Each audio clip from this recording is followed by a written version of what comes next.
Hello students. बच्चों, आज हम पाठ तीसरा भाई भाई का प्रेम इस पाठ का अध्ययन करेंगे। प्रस्तुत पाठ द्वारा लेखक ने भाईचारे को, संयोग की भावना को बढ़ावा देने की कोशिश की है।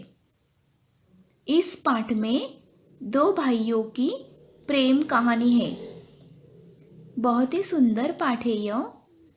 इस कहानी में हम लोग देखेंगे कि दोनों भाई एक दूसरे से कैसे प्यार करते हैं। सचमुच भाइयों में ऐसे ही प्रेम होना चाहिए। तो चलो बच्चों, अब हम पाठ पढ़ते हैं और समझते हैं।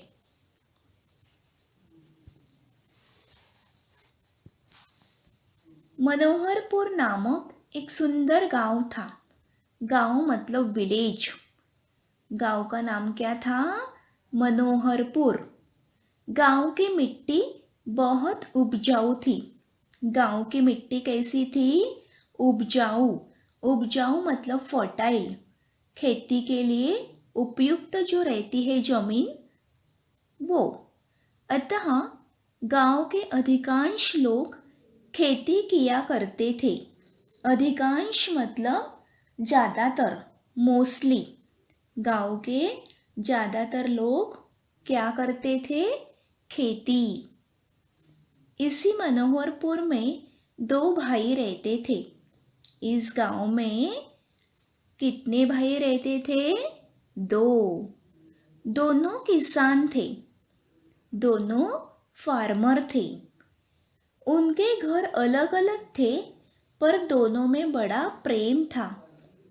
अलग अलग मतलब दोनों सेपरेट रहते थे, लेकिन दोनों में बड़ा प्रेम था। दोनों भाई हमेशा एक दूसरे की भलाई की बात सोचा करते थे। भलाई मतलब अच्छा, भला।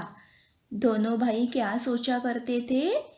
हमेशा एक दूसरे की भलाई की बात। ठीक है। तो बच्चों, पाठ में दोनों भाइयों के बारे में क्या बताया गया है? कौन से गांव में दो भाई रहते थे? मनोहरपुर गांव में। ठीक है।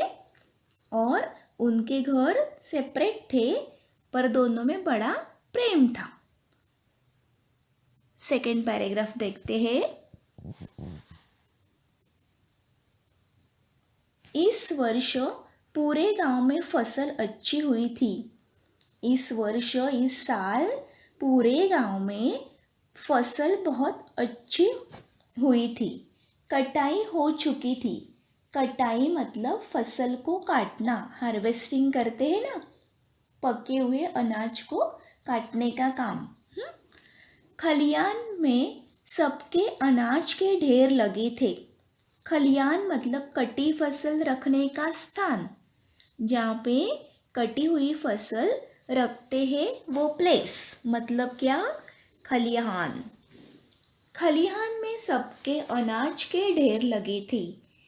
एक दिन रात में बड़ा भाई लेटे लेटे सोचने लगा। लेटे लेटे मतलब सोते सोते। एक दिन रात में बड़ा भाई लेटे लेटे क्या सोचने लगा?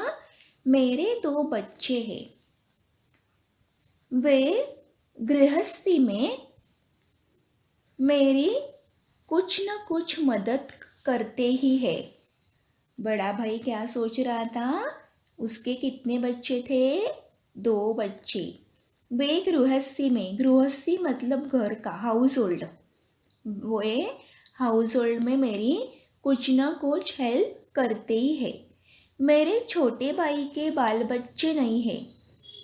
मेरा जो छोटा भाई है, उसके बाल बच्चे नहीं है। उसे सारा काम अकेले ही संभालना पड़ता है। उसके बाल बच्चे नहीं है तो उसको मदद करने के लिए कोई नहीं है। उसका सारा काम उसको अकेले ही संभालना पड़ता है। इसलिए मुझे उसकी सहायता करनी चाहिए। सहायता मतलब मदद। इसलिए मुझे उसकी क्या करनी चाहिए? मदद करनी चाहिए। यह सोचकर वह उठा और खलियान में गया। बड़ा भाई किसके बारे में सोचने लगा? अपने छोटे भाई के बारे में। Next paragraph, third paragraph. खलियान में अपने अनाज के ढेर से उसने 10 गठरी अनाज बांधा। बड़े भाई ने क्या किया? कितना अनाज बांधा? 10 गठरी। गठरी मतलब कपड़े में बांधा हुआ सामान, उसको गठरी कहते हैं ना। तो बड़े भाई ने क्या किया? खलियान में अपने अनाज के ढेर से उसने 10 गठरी अनाज बांधा। उनमें से एक गठरी सिर पर रखकर छोटे भाई के ढेर की ओर बढ़ा। उसने क्या किया? उसने एक गठरी बांधी और छोटा भाई को देने के लिए वो निकल पड़ा। Next paragraph. ठीक उसी समय छोटा भाई भी अपने घर में बैठा सोच रहा था, मैं जवान हूँ, जितना चाहे उतना काम कर सकता हूँ। ठीक उसी समय छोटा भाई जो था वो भी अपने घर में बैठा क्या सोच रहा था? मैं जवान हूँ, जितना चाहे उतना काम कर सकता हूँ, जहाँ चाहूँ जा सकता हूँ।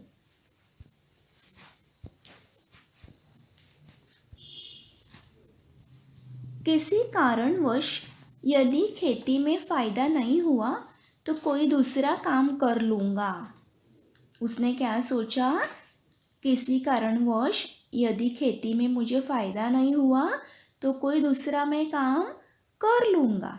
मेरा खर्च कम है, लेकिन मेरे बड़े भैया तो बाल बच्चे वाले हैं, वहाँ अनाज की ज़्यादा ज़रूरत रहेगी, ऐसा वो सोच रहा था। घर गृहस्थी के खर्च अधिक है और उसके हाउस होल्ड के खर्चे भी ज़्यादा है मेरे से, इसलिए मुझे उनकी सहायता करनी चाहिए। सहायता मतलब मदद, हेल्प। वह भी उठा और खलियान में गया। वो भी उठा छोटा भाई और खेत की ओर निकल गया। देखो उधर चित्र दिया है, इस चित्र में दोनों भाई के सिर पर अनाज की गठरियाँ है ना। क्या है? सिर पर अनाज की गठरियाँ है और दोनों भाई हमेशा एक दूसरे की भलाई की बात सोचा करते थे। वो दोनों एक दूसरे को मदद करना चाहते थे, इसलिए दोनों भाइयों ने अपने अपने खलियान में जाकर अनाज के ढेर में से 10 गठरी अनाज बांधा और अनाज को एक दूसरे के खलियान में डालने वो जा रहे थे। ठीक है, नेक्स्ट पैराग्राफ देखते हैं।